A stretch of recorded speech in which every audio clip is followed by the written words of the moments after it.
뭔 꽃일까요? 불만 날아가는 민들레입니다. 이것도 민들레 종류예요. 지난번에 여기에 그 벌초한다고 우리 선영 주변에 왔었거든요. 그러고 난 뒤에 그 후로 선영은 지금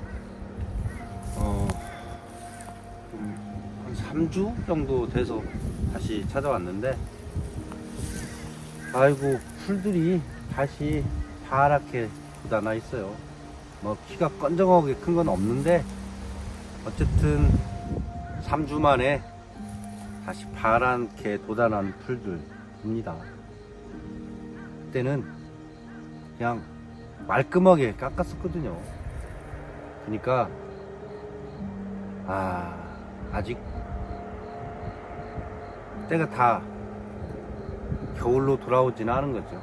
날만큼의 자랄 만큼의 땅 기운이 있는 거니까요. 시기적으로. 여기 와서 지금 본 게 중에 2가지 정도가 느낌이 있는데, 하나는 방금 얘기한 대로 풀들이 다시 파랗게 올라오더라, 그 말 하고요. 한 주만 지나면 이제 또 상강이에요. 저번에 얘기했죠. 서리가 내린다는 상강.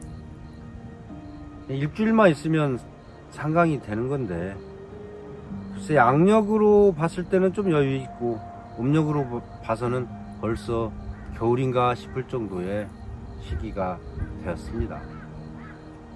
절기는 사실 속이려고도 잘 안 속여져요.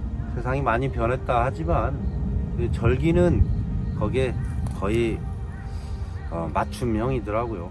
나이를 먹어가면서 절기에 대해서 자꾸 인식하려고 하는 것은 어느 때가 되었는지는 적어도 알고 계획도 좀 세우고 해야 되지 않을까 라는 생각합니다. 결국 풀이 다시 무성하게 난다 해도 얘네들 설이 맞으면 다 다시 뭉그러집니다. 특히 잎 넓은 것들 있죠. 호박잎, 그리고 칡잎, 이건 그냥 설이 딱 맞으면 바로 그냥 색깔 변하면서 쪼그라들어요. 제가 농사 짓고 있는 돼지감자도 마찬가지거든요. 설이를 맞으면 바로 이파리가 고동색으로 변하면서 새카맣게 말라버립니다. 그때쯤 캐야 돼요. 캐기 시작할 때입니다. 올해는 좀 서둘러서, 아니면 정성을 다해서 조금 일찌감치 눈 내리기 전에, 땅이 얼기 전에 작업을 서둘러 맞춰 보려 해요. 그래서 사실 또 내일 또 기계 하나, 뻥 튀기는 기계 비싸더라고요. 500만 원이 넘는데, 또 어디에 시제품으로 나와 있는 거 3,500을 달라고 하는데, 제가 기가 차서, 아니 그 티밥 튀는 기계를 3,500만 원씩이나 주고 그걸 회수하려면 얼마큼 시간이 걸려야 될까요?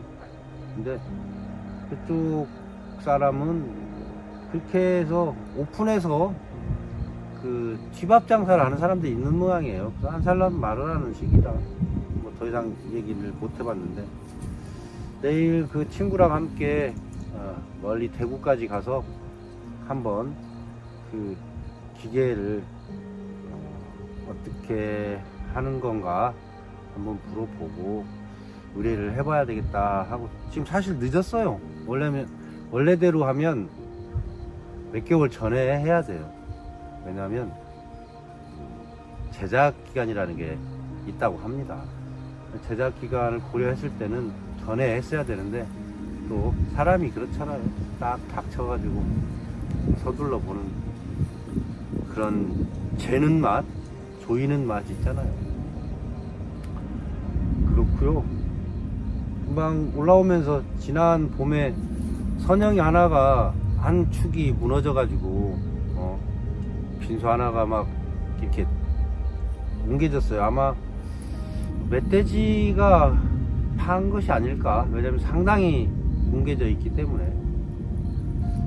근데 그걸 그냥 두고 볼 수 없어서 종중에다가 얘기를 했는데, 대종중 쪽에서는 사종중 쪽이니까 니네가 알아서 하라는 식이었고요. 또 그걸 또 사초라고 해서 다 때를 새로 막 입혀야 되는 건 큰 돈이 들거든요. 장비, 또 잔디, 인부들 뭐 하다 보면 돈이 막 몇천만 원까지 올라가요. 그래서 그 분묘 말고 다른 분묘도 조금 망가진 것이 있는데, 그것만 우선 하자 해가지고 그냥 좀 우리 사종중 임원들하고 형하고 이렇게 해서 4명이 그걸 정성스럽게 새로 쌌죠. 아주 잘 공축이 잘 된 것 같아요.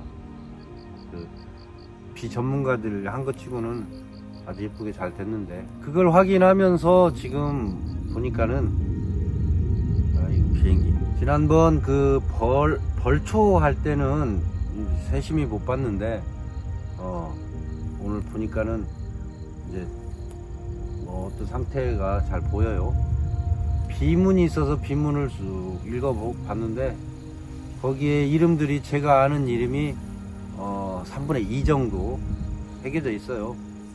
이제 왜냐면 저도 이제 나이를 먹다 보니까 그 아버지 때 분들 그 움직였던 사람들 이름을 다 알죠. 본 사람들도 반절이 넘고요. 그런 사람들 이름이 쭉 새겨져 있더라고요.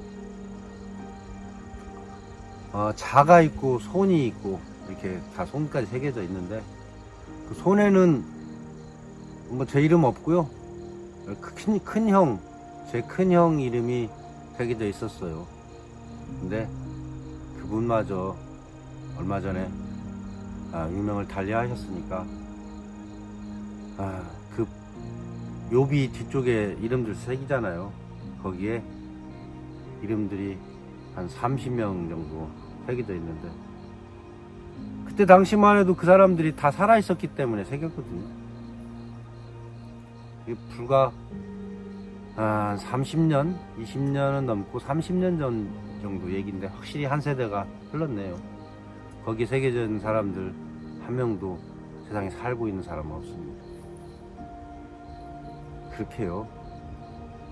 결국 자기가 들어가는 무덤은 아니나 거기에 무덤가에 새겨진 비문에 참여했던 사람들조차도 결국 이 세상을 등졌으니까, 그걸 보면서 참 의미 없다 삶이, 다시 한번 봅니다. 그 비문을 새길 때는 다들 살아 있었는데 말이죠. 그죠? 30년 후에 아무도 예상 못하는 이런 삶,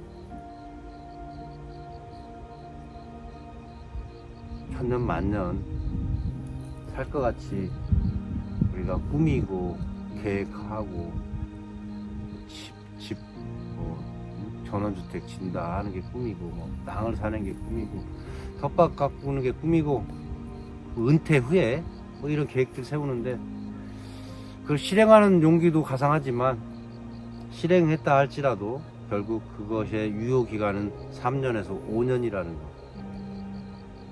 정상적인 부부가 은퇴해서 60 한 5, 6 돼가지고 시골로 갔다 하면 그 유효기간은 3년에서 5년이라는 거죠.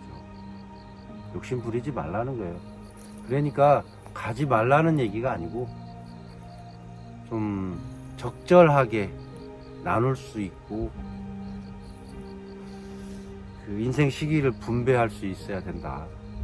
막 욕심 부리면 안 된다. 그 얘기예요. 내가 내일 모레 두 눈을 감는다 할지라도 뭔가 못한 한이 있거나 서운함이 없도록 살아있는 동안에 그걸 계획해야 된다. 10살 먹은 어린아이, 20대 청년, 30대에 열심히 세상 살려고 하는 젊은이들, 이 사람들한테 하는 얘기 아니에요. 40도 뭐 열심히 해야 될 나이죠. 일도 열심히, 인생도 열심히. 그런데 50 먹고 60 먹고 70 나이를 먹으면 언제 이 세상을 하직하고 다른 세상으로 갈 것인가에 대한 그런 준비해야 된다는 얘기. 혹시라도 이 채널을 또는 제 말을 들으면서 다 알만한 얘기를 자꾸 저 친구는 꺼내고 있나. 다 알만하지만 한 번 더 깊이 고려해 보시라는 거예요.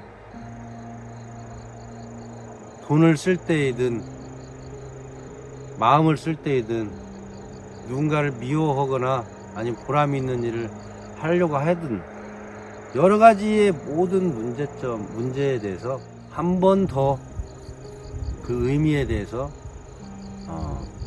고민해보자 라는 얘기죠. 저 사람 어린 것 같은데 너무 막 말 많이 하나? 막 함부로 하나? 그렇게 생각하실지도 모르지만 저도 60 바라봅니다. 그러니까 그런 얘기 할 만해요. 그리고 제 주변에도 세상을 등진 사람들이 수태 많으니까요. 제 또래도 많고요. 하여 영원히 사는 삶은 없다. 욕심이나 계획 같은 거에 대해서 좀 더 시간을 좀 줄여서 멀리 계획 세우지 말고요. 자기 자신한테 투자할 만한 그 의미를 다시 숙고하고 계산해 보시라. 그런 얘기 반복적으로 오늘 해봅니다. 일주일 후에는 상강이라니까요. 설이 내린다고요. 그리고 한 달 후에는 입동이에요. 겨울이라는 얘기고. 순식간에 인지하거나 인지하지 못하는 사이에 나뭇잎들 물들고 또 순식간에 설이 내리면 떨어지고 그렇게 가을이 지나면서 겨울이 또 순식간에 찾아오죠. 자, 오늘 또 말이죠. 지금 저 뒤쪽으로 소음이 있는데 저건 콤바인이 벼를 지금 베는 소리예요. 그 전에 제가 올린 영상에 황금빛으로 출렁이던 그 나락 곡식들 보셨잖아요. 그때가 가장 멋있을 때예요. 하지만 2주 정도 지난 지금은 이제 들녘이 헝해집니다. 다 추수가 끝나는 거죠. 이게 그냥 세상의 순리, 순환 이런 거 아닌가 싶습니다. 자, 또 저는 뭔가 작게 준비한 계획들 또 옮기려 움직이겠습니다. 이제 노을 질 때 됐네요.